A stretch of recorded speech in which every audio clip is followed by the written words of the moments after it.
The first thing Eleanor Whitmore saw when she opened her eyes was a stranger's face streaked with tears, and the first thing she felt was a wave of pure terror because she did not know her own name, did not know the sterile white room around her, and did not know why the man gripping her hand felt like a lie her body was screaming at her to reject even before her mind understood why. If you believe in second chances, in the quiet strength it takes to forgive without forgetting your worth, and in the kind of hope that survives even the darkest mornings, we invite you to like this video, leave a comment about a time you had to rebuild yourself from nothing, share it with someone who needs to hear that broken things can still become whole, and subscribe to our channel so you never miss a story like this one. Our community grows stronger every time someone chooses compassion over cynicism, and this story, more than most, was written for exactly that kind of heart. Eleanor was 38 years old when the accident happened, though for 3 long days after she woke up she could not have told you that number, or her birthday, or the name of the company she had spent 17 years building from a single rented desk above a dry cleaner's shop into one of the most respected interior design and architecture firms on the eastern seaboard. The doctors called it retrograde amnesia, a gap of roughly 8 months carved cleanly out of her memory, the result of a traumatic blow to the head sustained when her car left the road on a rain-slicked afternoon in early spring and wrapped itself around an old oak tree at the edge of Miller's Creek. They told her, gently, the way people tell you things they are not sure you are ready to hear, that she was lucky to be alive, that the seatbelt and the airbag and some stubborn thread of fate had spared her from anything worse than a fractured wrist, a concussion, and this strange, disorienting hole where 8 months of her life used to be. What they could not tell her, because they did not know it themselves, was that inside that missing stretch of time lived the single most devastating discovery of her adult life, and that the man sitting beside her hospital bed, holding her uninjured hand as though it were a lifeline, was the reason she had been driving too fast on a road she knew too well in the first place. His name was Julian Voss, and he was, by every outward measure, the portrait of a devoted husband. He had not left the hospital in 3 days except to shower and change his shirt. He brought her favorite flowers, white ranunculus, though Eleanor did not yet remember they were her favorite. He spoke to the doctors in hushed, urgent tones about second opinions and specialists, and when she woke fully disoriented on that first afternoon, he was the one who explained to her, with what looked like tears in his eyes, that her name was Eleanor Whitmore Voss, that she was the founder and CEO of Whitmore Design Group, that they had been married for 11 years, and that everything was going to be fine now that she was awake. Eleanor searched his face for something familiar, some spark of recognition that might anchor her, and found instead only the vague, unsettled feeling that something about this kind, weeping, attentive man did not fit the shape of the life he was describing to her. She dismissed the feeling as confusion. She had no reason yet to trust it. It was her business partner, a broad-shouldered, silver-haired man named Walter Bennington, who arrived on the 4th day and changed the entire trajectory of what might have happened next. Walter had known Eleanor since she was 26 years old and sketching floor plans on napkins in a coffee shop, trying to convince investors that a woman with no architecture degree but an unteachable eye for space and light deserved a chance to build something real. He had been her first hire, then her first partner, then something closer to family than either of them ever said out loud. When he walked into that hospital room and saw Julian perched possessively at Eleanor's bedside, something tightened behind his eyes that he did not let show on his face. He simply pulled a chair to the other side of the bed, took her uninjured hand in both of his weathered ones, and said, in a voice thick with relief, that the company had survived worse storms than this and so would she. Eleanor did not remember Walter's face any more than she remembered Julian's, but something in the steadiness of his presence, the total absence of performance in his grief, made her relax in a way she had not yet managed to do with her own husband. She would not understand why for weeks. Her body, it seemed, remembered things her mind had not yet caught up to. The doctors explained that memories often return in fragments, triggered by familiar smells, sounds, routines, and that forcing the process rarely worked as well as simply living inside a stable, honest environment and letting the mind heal at its own pace. Julian seized on this advice with an eagerness that, looking back, should have troubled everyone in the room more than it did. He insisted that Eleanor come home to their house rather than staying with her sister as originally planned. He insisted that she not visit the Whitmore Design Group offices until she felt stronger, that the stress of the workplace might set her recovery back. He insisted, gently but firmly, that certain people from her life, specifically her oldest friend, a fierce, funny event planner named Margot Sinclair, be kept at a careful distance for the time being, because, he said, Margot could be overwhelming, and overwhelming was the last thing Eleanor's fragile mind needed right now. Eleanor, drowning in a version of her life she could not remember living, had no framework yet to question any of it. She simply nodded, grateful that someone seemed to know what she needed, not yet understanding that the person controlling the flow of information around her was the very person with the most to lose if the truth came flooding back. What Eleanor did not know, what none of the hospital staff or well-meaning nurses could have told her, was that 8 months earlier, Julian Voss had begun an affair with a woman named Renata Cole, a striking, ambitious junior architect who had joined Whitmore Design Group as a project consultant on a lakeside development Julian had personally lobbied to bring in-house. It began, as these things so often do, with late nights over blueprints and shared frustrations about feeling unseen, and it deepened over months into something Julian told himself was love, though what it more precisely resembled was the slow, quiet theft of a marriage from the inside.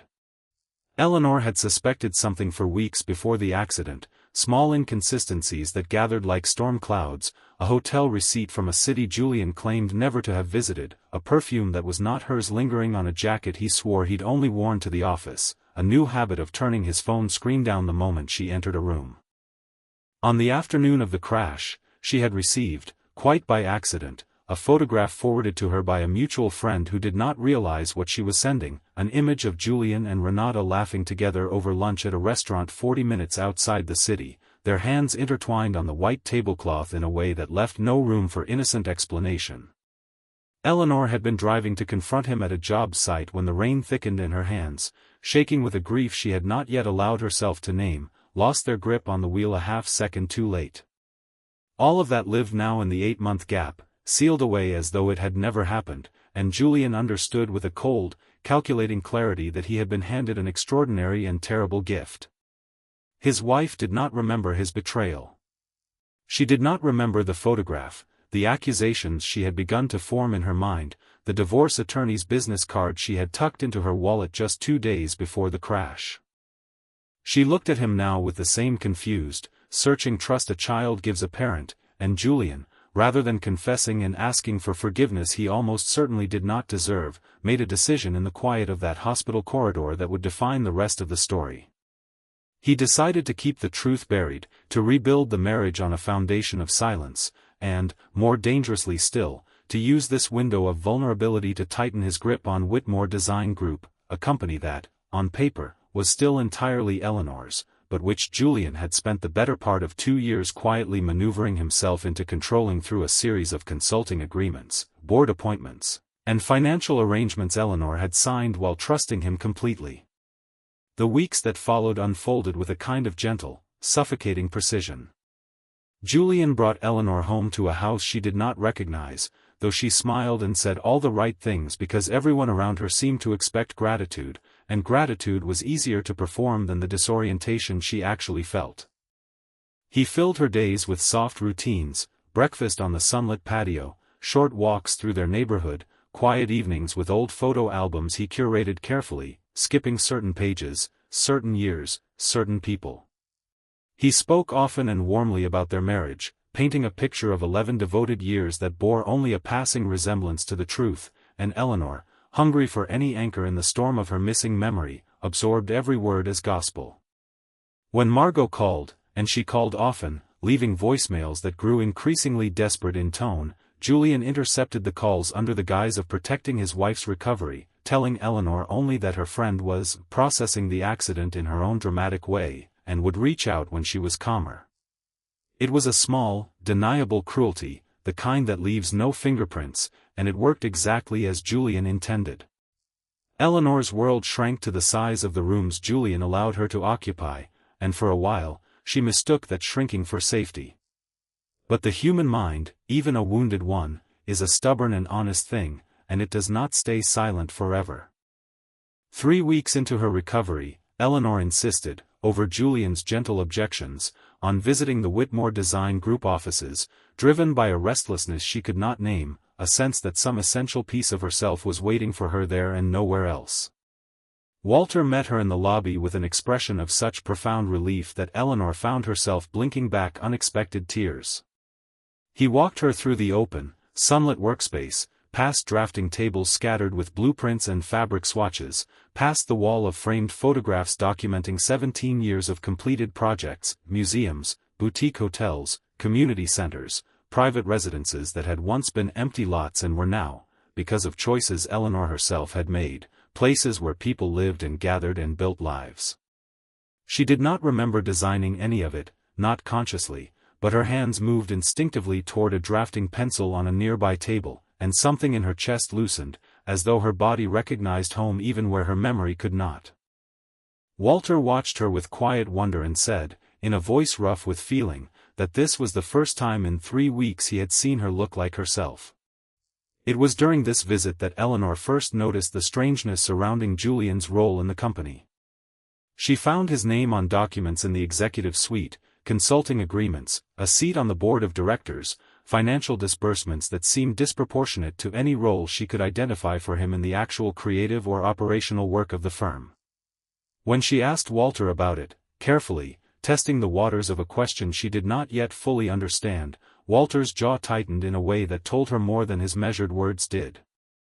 He explained, choosing each sentence with visible caution, that over the past 2 years Julian had inserted himself increasingly into the business side of Whitmore Design Group, first through small consulting contracts, then through a board seat Eleanor herself had approved during a period when she was, in Walter's careful phrasing, distracted by things at home.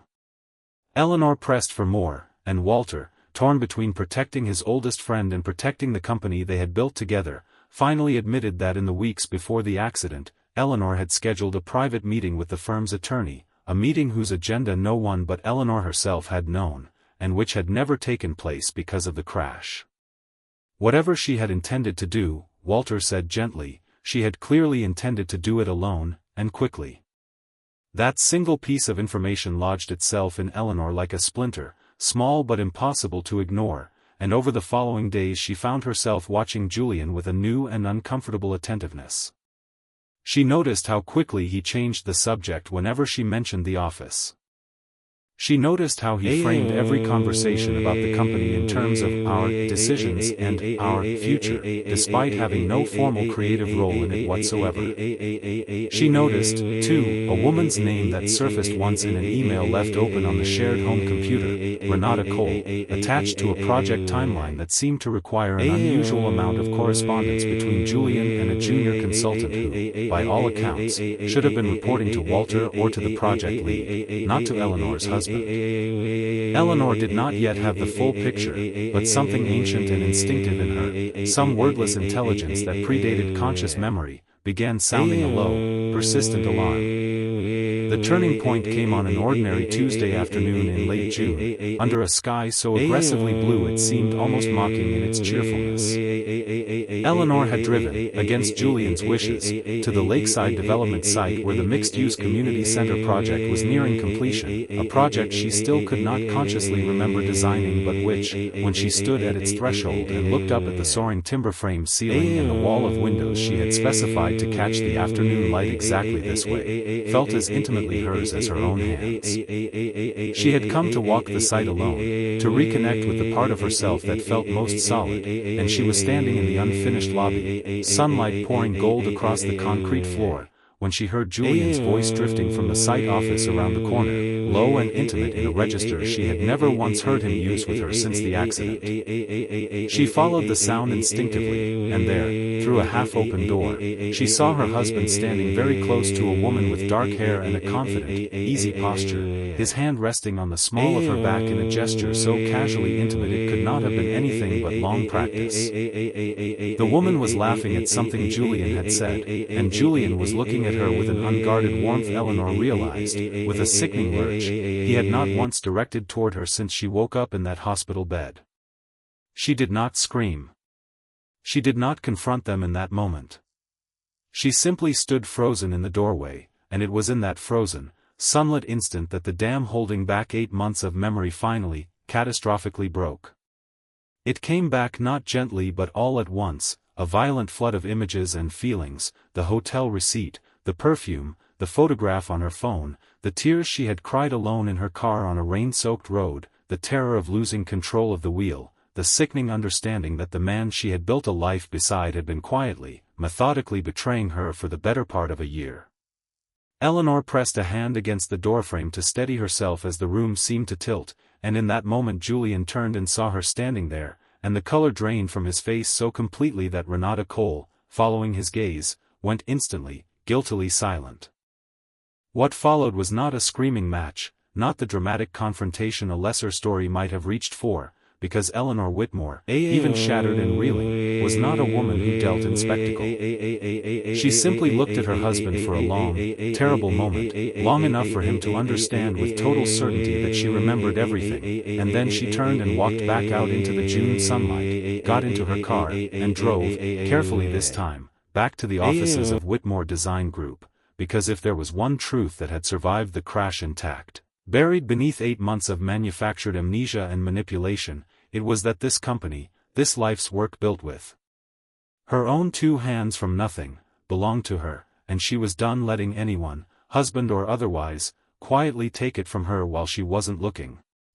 Walter found her an hour later sitting very still at her old desk, the one she had used in the company's early years and kept out of sentiment long after she'd moved to the corner office, staring at nothing in particular. When she looked up at him, her eyes were dry but changed, carrying a clarity that had been entirely absent in the weeks since the accident. She told him everything, the memory of the affair, the photograph, the crash, the slow suffocating months of Julian's careful management of her recovery and her isolation from the people who actually loved her. Walter listened without interrupting, his weathered face growing harder and sadder with every sentence, and when she finished, he reached across the desk and took her hand the way he had in the hospital room weeks before, and told her that whatever she needed, whatever it took, the 2 of them together would set it right. The days that followed were among the hardest of Eleanor's life, harder in some ways than the accident itself, because grief for a marriage she had once believed in required a different kind of courage than physical recovery did. She called Margot first, and when her old friend picked up the phone and heard Eleanor's voice say, simply, "I remember now, and I need you," Margot was on a plane within the hour, arriving with the fierce, unwavering loyalty of someone who had spent 3 agonizing weeks locked out of her best friend's life and had never once stopped trying to break back in. Margot moved into the guest room of Eleanor's sister's house alongside her, and the 2 of them, together with Walter, began the slow, unglamorous work of untangling exactly how deeply Julian had woven himself into the legal and financial structure of Whitmore Design Group. What they discovered, over the course of a difficult week spent poring over contracts with an attorney named Priscilla Adair, a sharp, no-nonsense woman Walter had trusted for years, was worse than Eleanor had feared but not, crucially, beyond repair. Julian had used a period roughly 18 months earlier, when Eleanor had been consumed with launching the firm's largest project to date and had, in good faith, delegated administrative signing authority to her husband for what she believed were minor logistical matters, to quietly expand his own position within the company far beyond what any reasonable person would call minor. He had secured himself a permanent seat on the board, negotiated a consulting fee structure that paid him handsomely for work that existed largely on paper, and, most alarmingly, had begun laying groundwork for a restructuring proposal that, if it had gone through, would have diluted Eleanor's controlling ownership stake and installed himself in a position of significant influence over the company's direction, a proposal that, Priscilla noted grimly, bore Renata Cole's fingerprints in its supporting financial projections. It was not, strictly speaking, illegal, not yet, but it was a portrait of a man who had spent 2 years quietly building a parachute out of his wife's life's work, timed to deploy at the exact moment she would be least equipped to notice, and the accident, however unintentionally, had very nearly handed him that moment on a silver platter. Eleanor's grief, in those days, curdled at times into a fury so total it frightened her, and she confessed as much to Margot one evening as the 2 of them sat on the porch of her sister's house watching the long golden light of early evening stretch across the lawn, careful, as the story insists, to let even this darkest emotional hour unfold beneath a sky still lit by day. Margot did not try to talk her out of the anger. She simply said that Eleanor had earned every bit of it, and that the difference between a woman consumed by rage and a woman who used that rage as fuel was simply a matter of where she chose to point it. Eleanor turned that idea over for a long time in the quiet that followed, and when she finally spoke again, her voice was steadier than it had been in weeks. She said that she did not want to become someone who let Julian's betrayal define the rest of her story, that she had built Whitmore Design Group out of nothing once before, with her own hands and her own eye for what could exist where nothing did yet, and she intended to do exactly that again, this time without a single ounce of doubt about who it belonged to.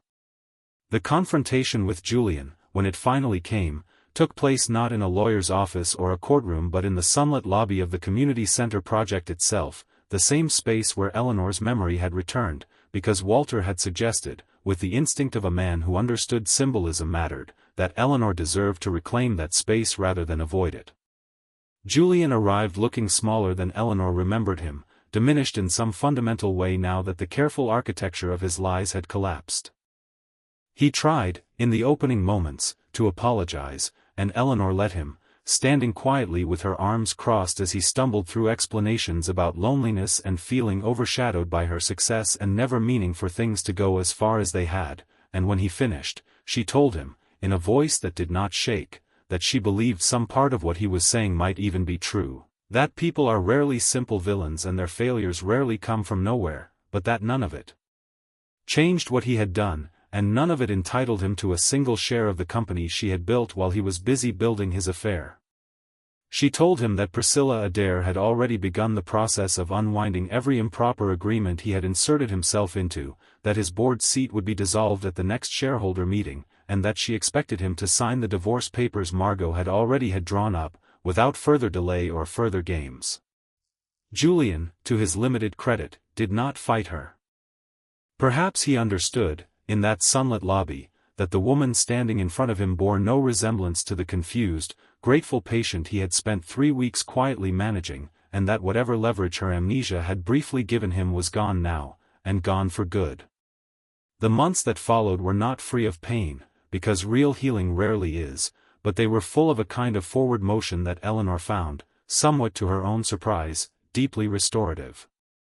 The divorce proceeded with far less drama than either of them might have predicted, Julian retreating quietly from the life he had tried to quietly commandeer, and Renata Cole's employment with Whitmore Design Group ended not long after, though Eleanor, in a moment of hard-won grace that surprised even Walter, insisted the woman be given a fair severance and a professional reference for work that, whatever her personal failures, had genuinely been competent.